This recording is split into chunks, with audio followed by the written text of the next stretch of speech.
इसमें नोट कीजिएगा, heat is a form of energy which produces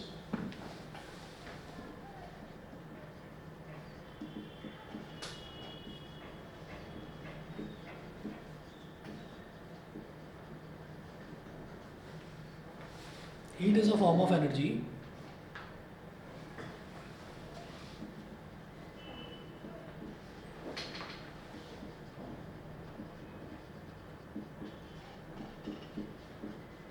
heat is a form of energy which produces in us the sensation of hotness or coldness.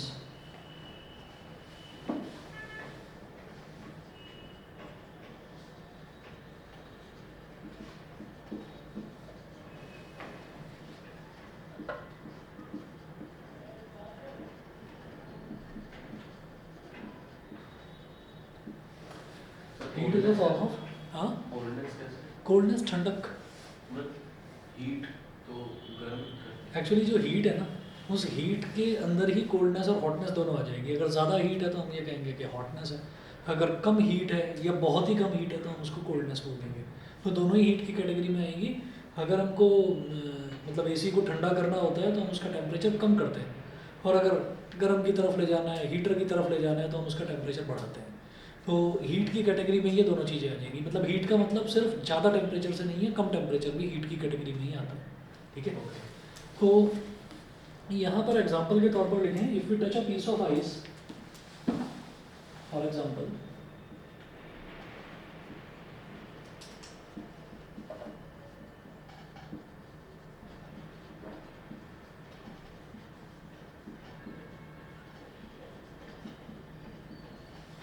if we touch a piece of ice, heat flows from our body towards ice and we feel cold.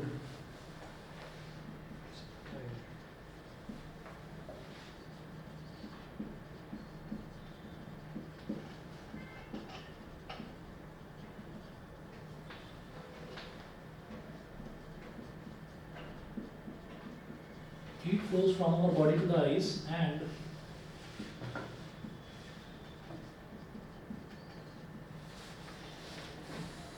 we feel cold. Similarly, when we stand near a fire, when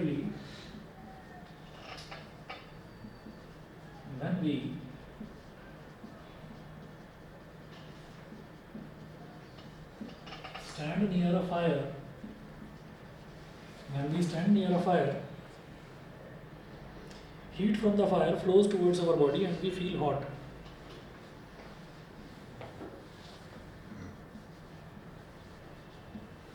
When we stand near a fire,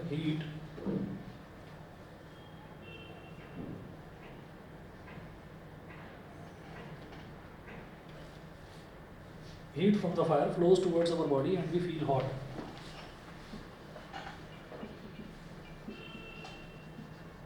Heat from the fire flows towards our body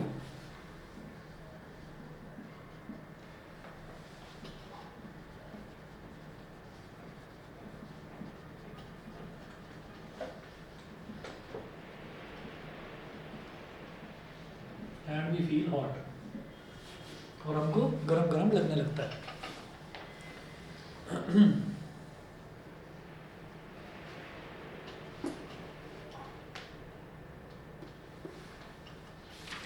उसके बाद note कीजिएगा units of heat.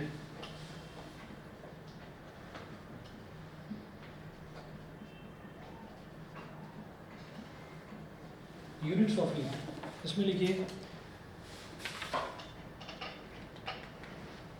the SI unit of heat is joule.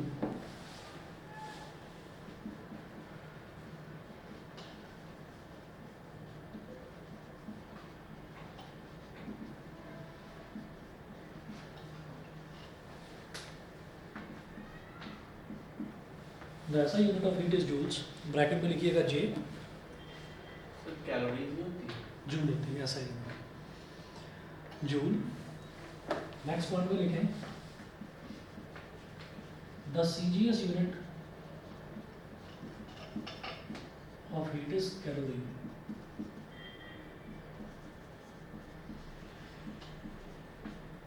Bracket में लिखिएगा CAL. calorie. 1 calorie is equal to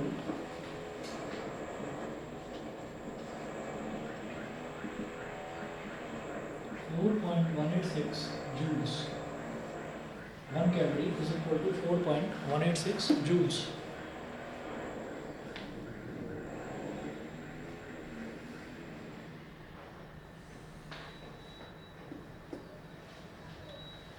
इसके बाद लिखें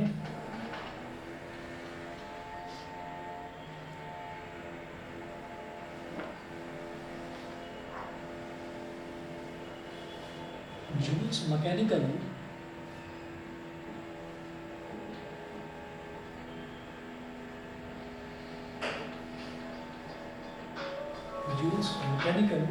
equivalent of heat.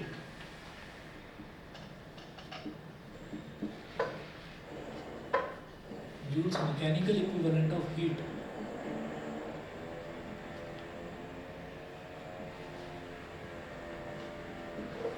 ये एक लॉ है, Joule's mechanical equivalent of heat.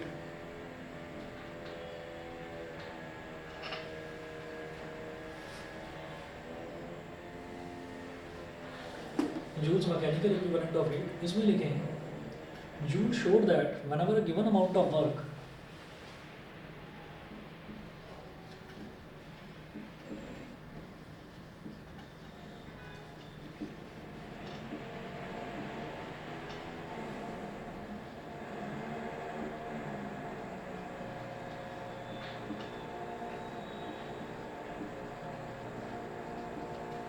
you showed that whenever a given amount of work W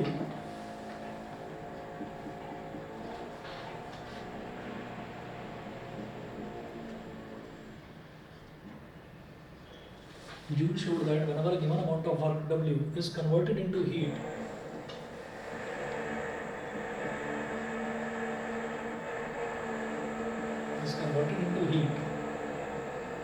comma, always the same amount of heat Q is produced.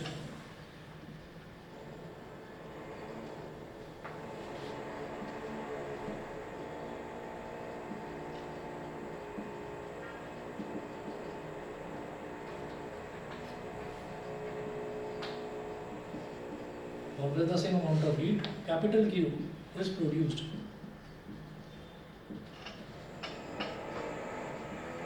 Same amount of heat, capital Q, is produced.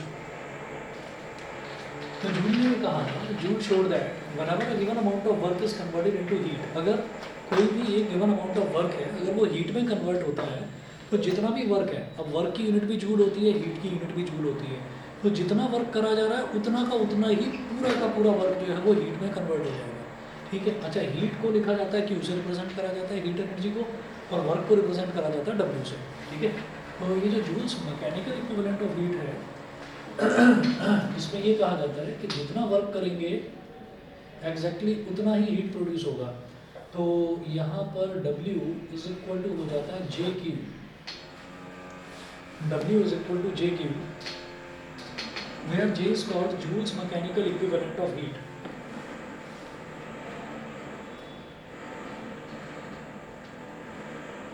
Where J is called Joule's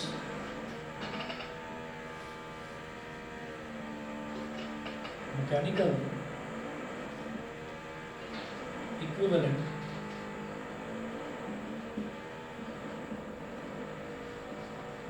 Joule's mechanical equivalent of heat. तो proportionality constant है.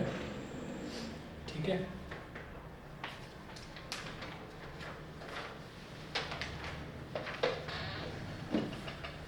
Note करके लिखिएगा, J is not a physical quantity.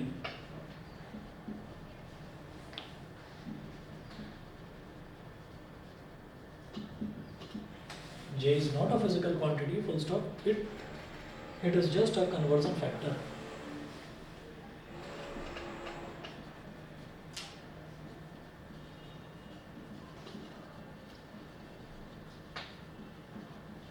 It is just a conversion factor. Sir conversion factor. Conversion factor मतलब ये है कि work अगर दे रखा है और जे दे रखा है तो इसकी हेल्प से क्यों निकाल सकता हूँ, मतलब वर्क को हीट में कन्वर्ट करा जा सकता है, हीट को वर्क में कन्वर्ट करा जा सकता है। तो कन्वर्जन फैक्टर है, कोई भी ये फिजिकल क्वांटिटी नहीं है। फिजिकल क्वांटिटी हमें वैसे भी पता है 7 तरीके की होती है, ठीक है। वो mass, length, time, luminous intensity, temperature, current, ये देखा था ना हमने, मोल, ये 7 तरीके की थी बस। उसके बाद नेक्स्ट लिखेंगे टेम्परेचर।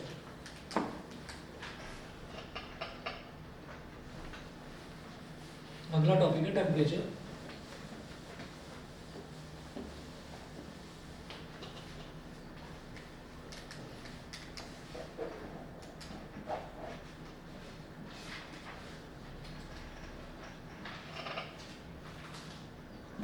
टेम्परेचर, इसमें नोट कीजिएगा, टेम्परेचर में be defined as the thermal state of a body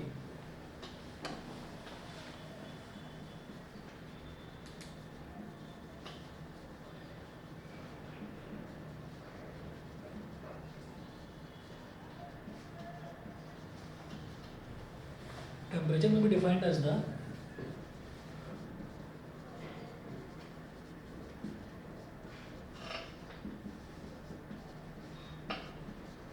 temperature may be defined as the thermal state of a body which decides the direction of flow of heat energy, which decides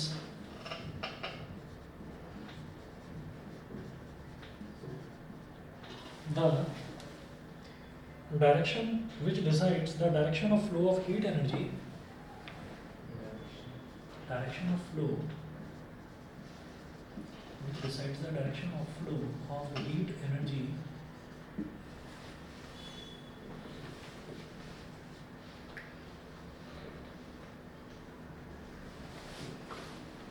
which decides the direction of flow of heat energy from one body to another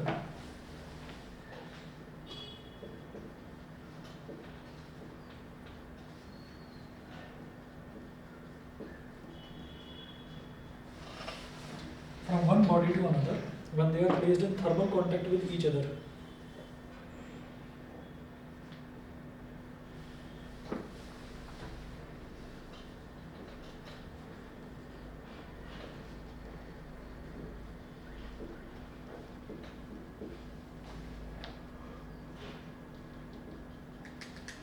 When they are placed in thermal contact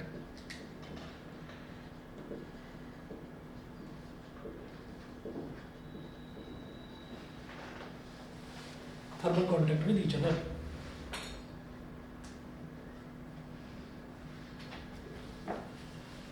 और इसी में temperature में एक point और लिखेंगे,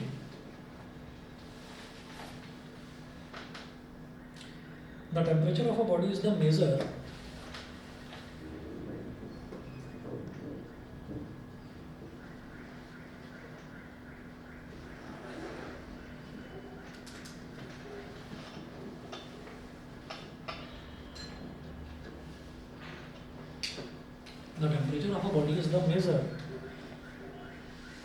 of the average kinetic energy of its molecules.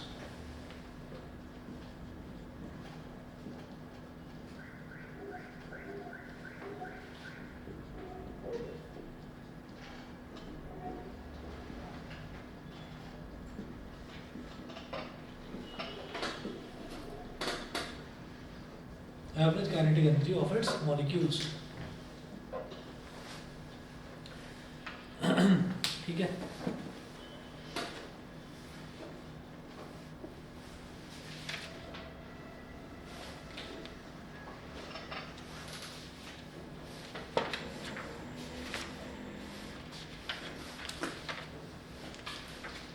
एक मिनट wait करिए बस।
हाँ जी, तो ये टेम्परेचर हुआ। टेम्परेचर में क्या है, टेम्परेचर में भी defined as the thermal state of a body. Thermal state of a body का मतलब क्या है कि बॉडी जो है वो किस स्टेट में है, कहाँ पर है, मतलब ये एग्जैक्टली एक मेज़र हो गया किसी भी चीज़ के हॉटनेस का या कोल्डनेस का।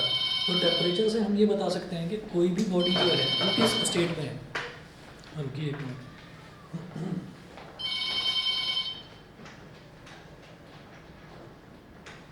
हाँ जी, ठीक।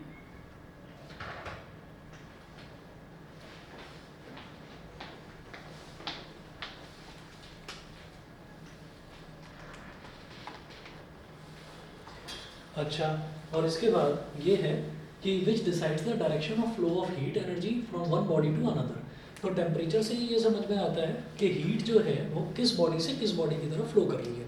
तो हम ये कहेंगे कि अगर मान लीजिए एक बॉडी जो है वो हायर टेम्परेचर पर है और एक बॉडी जो है वो एक लोअर टेम्परेचर पर है, तो दोनों को अगर कांटेक्ट में रख दिया जाए तो जो हायर टेम्परेचर वाला है बॉडी हमेशा जो हीट है वो हायर से लोअर की तरफ ही फ्लो करेगी, मतलब डिफ्यूजन का लॉ ही फॉलो करेगी जो टेम्परेचर का जो हीट एनर्जी का फ्लो है वो भी। ठीक है, अब इसमें देखिएगा, the temperature of a body is the measure of the average kinetic energy of its molecules.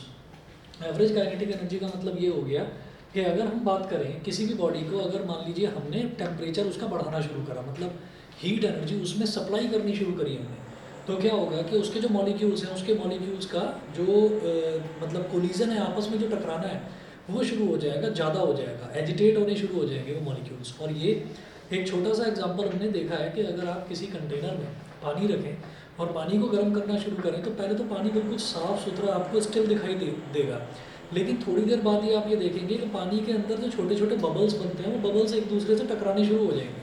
तो वो एक लाइव एग्जांपल है इस चीज़ का, जिसमें ये समझ में आता है कि टेम्परेचर बढ़ाने से क्या होता है कि जिस भी मॉलिक्यूल का वो बना हुआ है पूरा का पूरा, जो भी सब्सटेंस हम ले रहे हैं उसके मॉलिक्यूल्स का आपस में इंटरेक्शन स्टार्ट हो जाता है, यानी कि उनकी एवरेज काइनेटिक एनर्जी जो है वो बढ़ जाती है। ठीक है, तो टेम्परेचर की बस ये दो डेफिनेशन है। इसके बाद टेम्परेचर की एक ऐसा यूनिट नोट कीजिएगा, ये ऐसा unit of temperature is kelvin.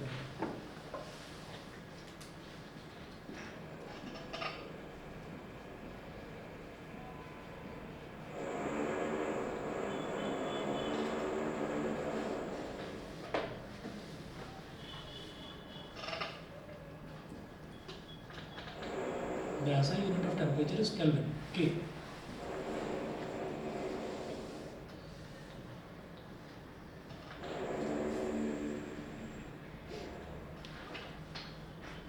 अब हेडिंग डालिएगा conversion of temperature from one scale to another.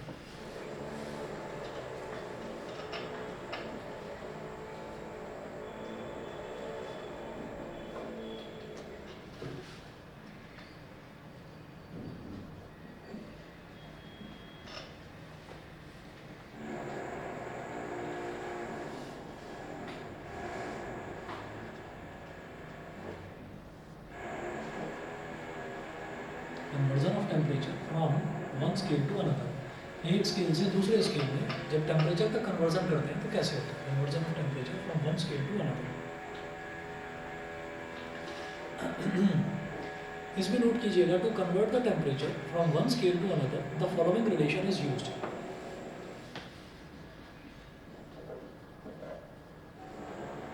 To convert the temperature from one scale to another,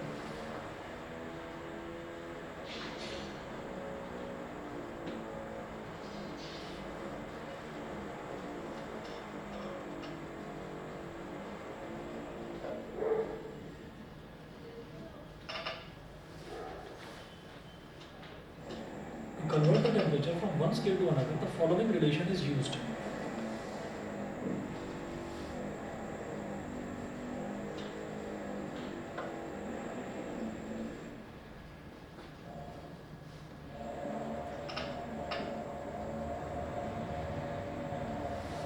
The following relation is used.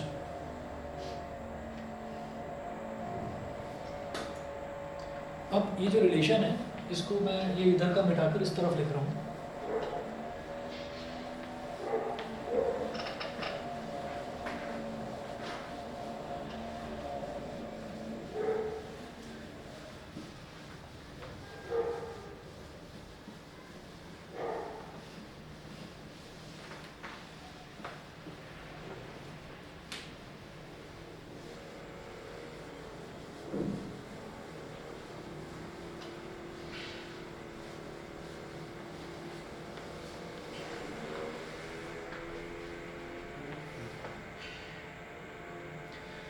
देखिएगा radiation क्या है, temperature on one scale, यहाँ लिखिएगा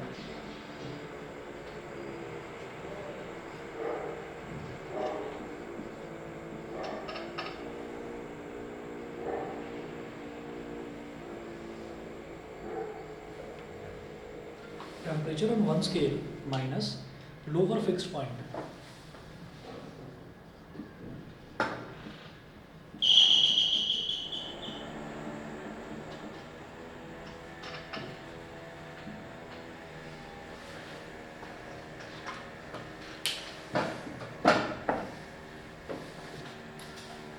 एक मिनट wait करिए प्लीज।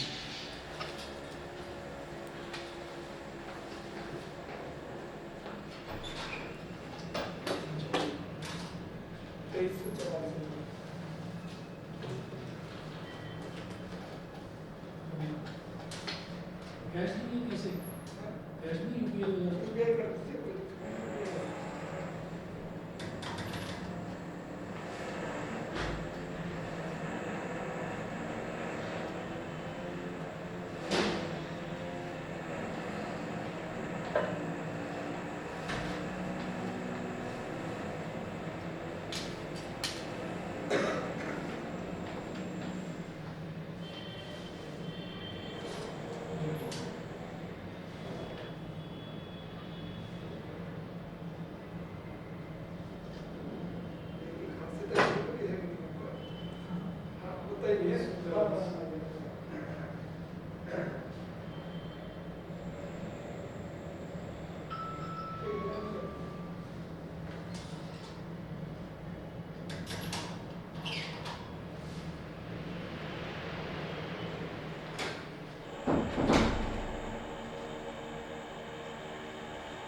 हाँ जी।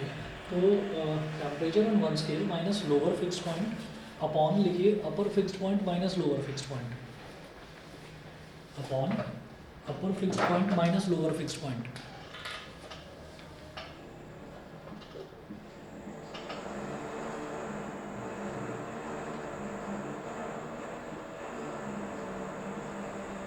अपर fixed point minus lower fixed point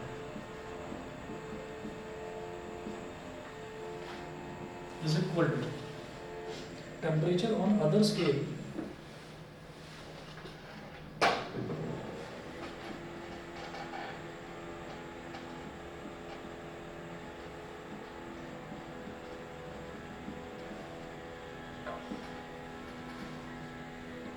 temperature on other scale minus lower fixed point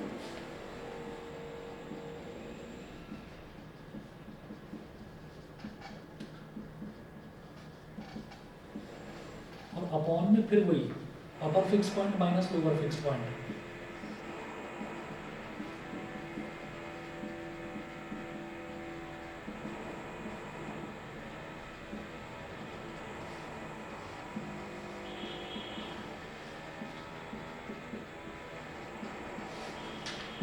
हाँ जी, ये है क्या, अब आप ये समझिएगा कि हमारे पास जैसे टेम्परेचर है, तो टेम्परेचर के बारे में ऐसा नहीं है कि हमने पहले नहीं पढ़ा, पहले भी पढ़ चुके हैं। हम जानते हैं कि टेम्परेचर में दो यूनिट्स होती हैं, एक तो डिग्री सेल्सियस होती है और एक केल्विन होती है, एक और पड़ी थी फ़ारेनहाइट, है ना। ये तीन यूनिट्स होती हैं। एक चौथी यूनिट और होती है रीमर, वो रीमर करने की ज़रूरत नहीं है। डिग्री सेल्सियस, फ़ारेनहाइट और केल्विन ही अपने सिलेबस में उनको ये तीन करनी है। तो अगर एक से दूसरे में, दूसरे से तीसरे में या पहले से तीसरे में कन्वर्जन करना हो तो कन्वर्जन करने का ये तरीका होता है, जिसको आप लिखिएगा। ये तो बहुत बड़ा तरीका हो गया लिखने का, इसी को शॉर्ट में कैसे लिख लेते हैं देखिएगा। ऐसा कहेंगे इसको कि Tc minus zero, Tc minus zero upon 100 minus zero, Tc minus zero upon 100 minus zero is equal to Tf minus 32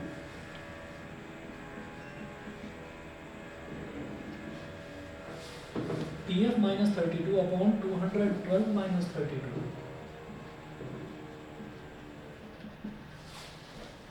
is equal to TK minus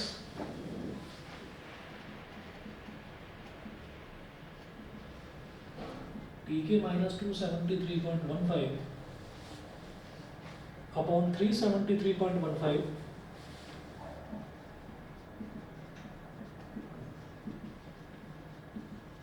minus 273.15.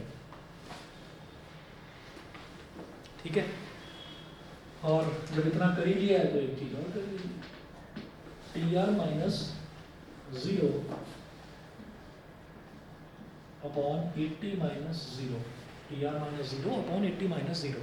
हालांकि इसकी जरूरत नहीं है, इसको बोलते हैं रीमर, REUMER।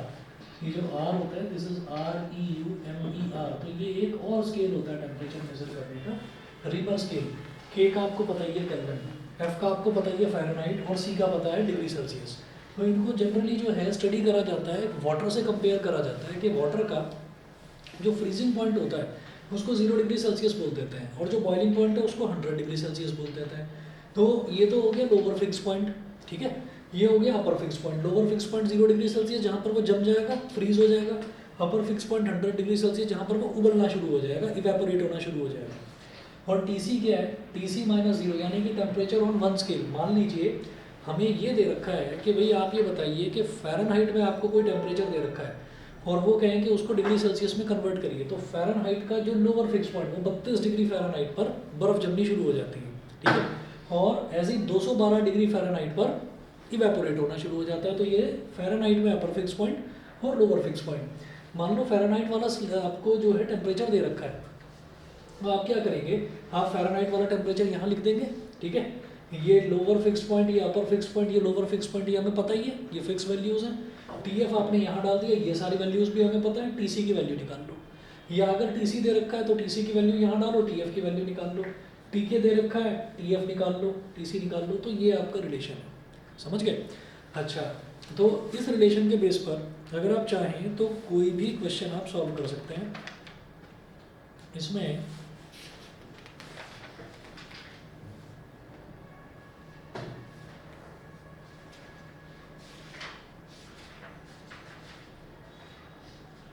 एक क्वेश्चन नोट करिए, a faulty thermometer has its fixed points. Paper में आया था। हाँ पेपर में आया था। हाँ, फॉल्टी थर्मोमीटर वाला इंपॉर्टेंट क्वेश्चन, इसीलिए तो करवा रहा हूँ। कुछ 69 डिग्री था उसका, 60 69 59 दे रखा है, 59 दे रखा है। और उसका 5 डिग्री वो अप या नीचे कुछ बता रहा था, तो आप अच्छा चलो नोट तो कर लो आप। तो ये पेपर में कैसे आ गया? अच्छा सिलेबस में था, अभी आया है पेपर में ये? अच्छा हाँ, तुम कह रहे थे मैं छोड़ कर जाऊँगा इसको, याद आया। रात को जय श्री राम भी भेजा जय श्री राम भी भेजा था, हाँ। नहीं, जय माता दी, जो भी भेजा था हाँ। वो कह रहा था मैंने रात को, सेकंड और थर्ड नहीं, फर्स्ट और सेकंड, सॉलिड्स और फ्लूइड्स। अच्छा, नोट कीजिएगा, ये फॉल्टी थर्मोमीटर वाला क्वेश्चन इंपॉर्टेंट है। A faulty thermometer has its fixed points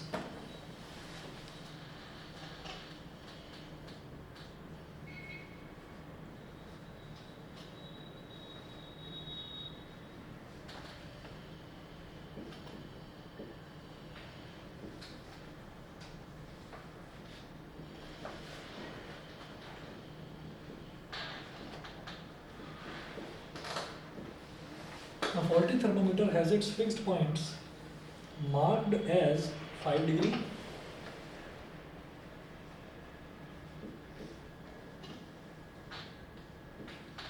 5 degree and 95 degree.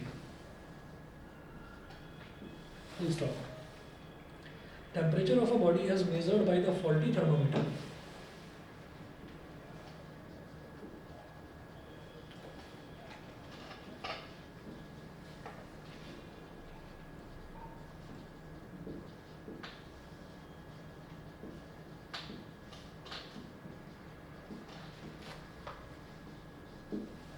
temperature of a body as measured by the faulty thermometer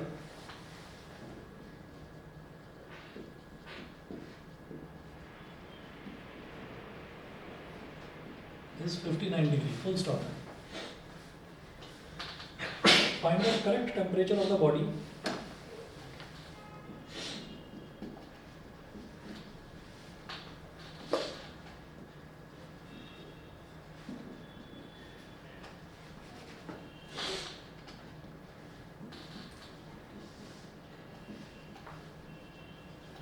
Find the correct temperature of the body on Celsius scale.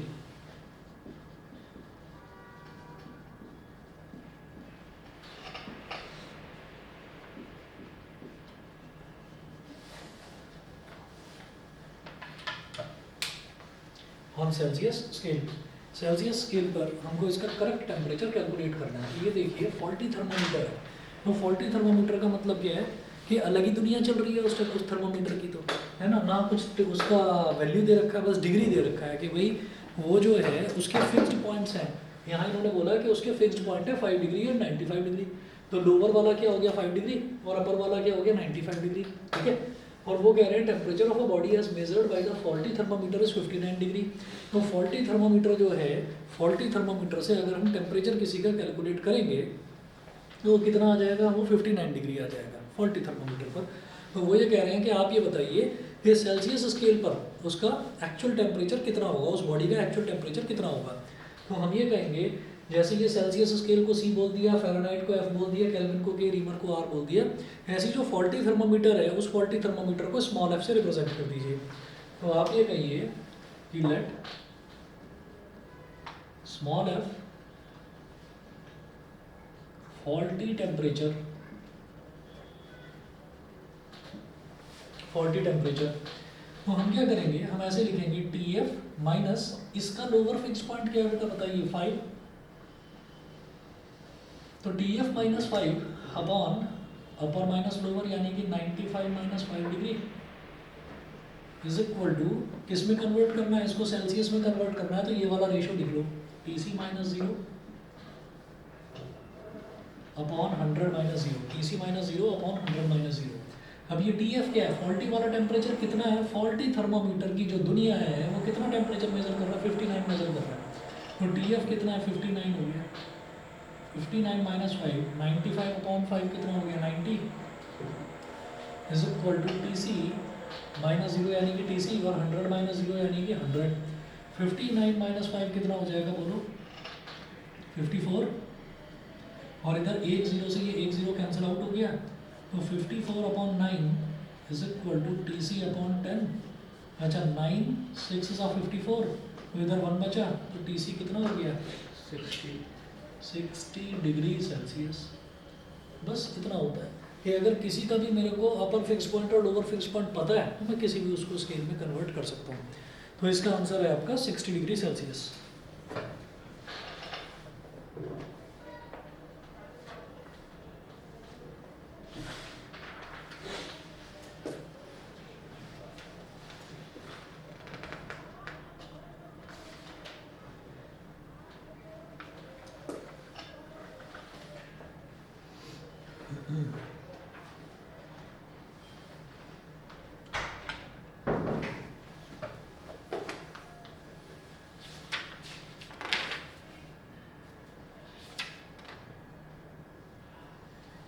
एक देखिए constant volume thermometer का भी question ना होता है, लेकिन उसको करने की ज़रूरत नहीं है, उस सिलेबस से करवा दिया है, उसकी ज़रूरत नहीं है। एब्सोल्यूट स्केल भी नहीं करना है।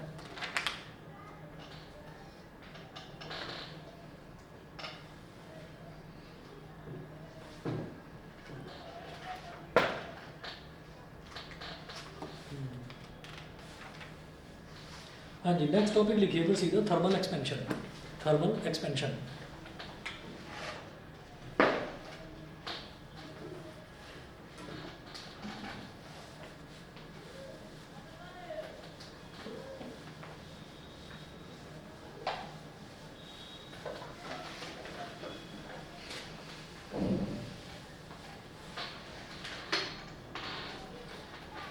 अच्छा, एक मेरी सजेशन है आप सभी को कि शायद आप लोग न्यूज़ देख रहे होंगे, आप लोग ना मतलब अगर जाएं स्कूल जाएं या ट्यूशन जाएं, आप ना मास्क लगा कर निकलो।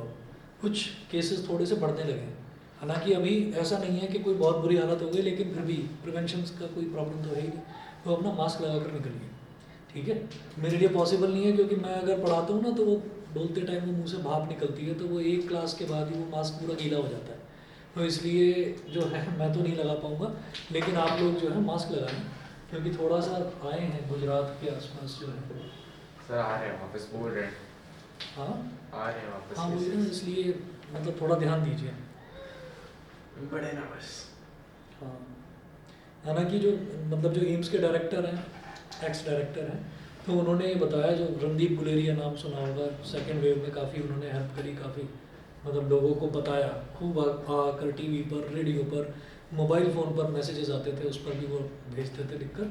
तो वो सारी चीज़ें जो हैं उन्होंने यही बताई है कि हम लोगों की एक हाइब्रिड इम्यूनिटी डेवलप हो गई है, हम लोगों की, इंडियंस की। वो कैसे कि एक तो वैक्सीनेशन की वजह से, और दूसरा लास्ट टाइम जब ओमिक्रॉन पूरे इंडिया में फैल चुका था और ऑलमोस्ट हर आदमी को खांसी और जुकाम हो रखा था, तो वो बाद में पता चला था कि सबको होकर निकला है। फिर ये जो ओमिक्रॉन वेरिएंट था वो सबको होकर निकला है। लास्ट ईयर नवंबर दिसंबर में लगभग लगभग हर आदमी को खांसी जुकाम एक बार जरूर हुआ था। तो एक तो वायरस से इन्फेक्ट हो गए थे सभी लोग, तो उसकी वजह से इम्यूनिटी डेवलप हो गई, प्लस दूसरा काम जो है वो वैक्सीन ने बहुत हेल्प करा। तो हम मतलब इंडियंस की जो इम्यूनिटी है वो ज़्यादा अच्छी डेवलप हो गई है, ऐसा कल एम्स के डायरेक्टर ने खुद बोला है टीवी पर, और मेदांता के डायरेक्टर ने भी बोला है। तो उन्होंने कहा लेकिन इसका मतलब ये नहीं है कि हम लापरवाह होकर बैठ जाएं। तो BF7 है जो नया वेरिएंट आया है, तो वो कह रहे हैं कि इसका स्प्रेड जो है वो बाकी के कंपैरिजन में 10 गुना फास्टर है जो बाकी वेरिएंट्स आए थे, वो थोड़ा सा ध्यान रखिए। चलिए जी, हम नोट करेंगे thermal expansion.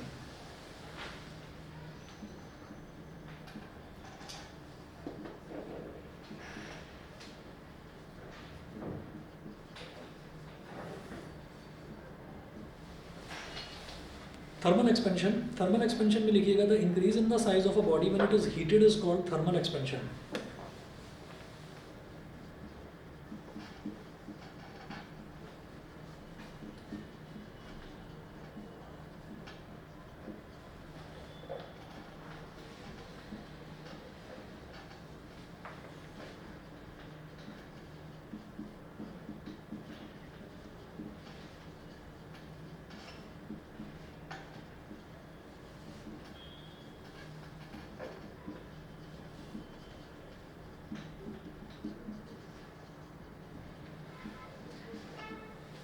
The increase in the size of a body when it is heated is called thermal expansion. उसके बाद जो ये थर्मल एक्सपेंशन है ये 3 तरीके के होते हैं, लिखिएगा different types of thermal expansion है।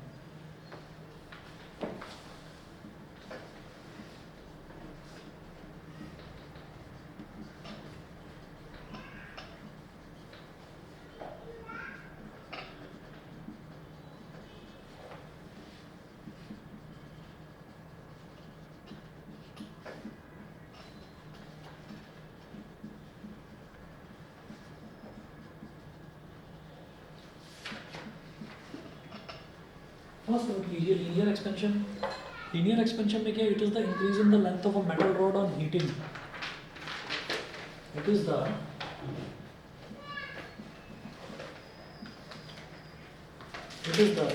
increase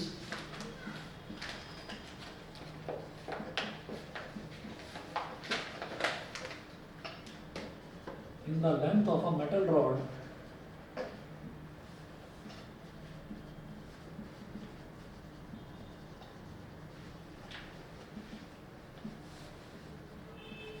it is the increase in the length of a metal rod on heating.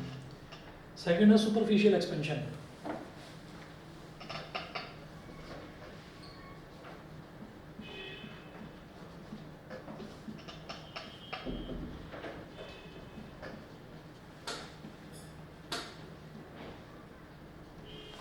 Superficial expansion, it is the increase in the surface area of a metal sheet.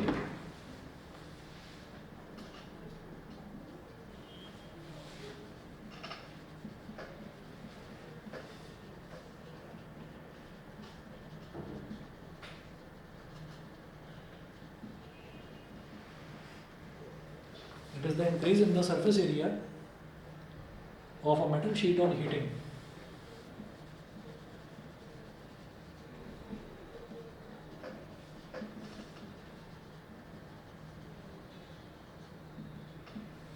It is the increase in the surface area of a metal sheet on heating. और third है cubical expansion.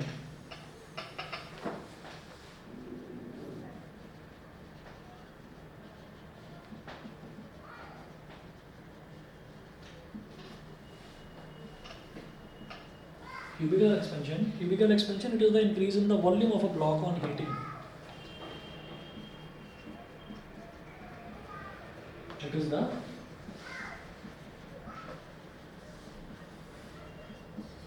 increase in the volume of a metal block on heating.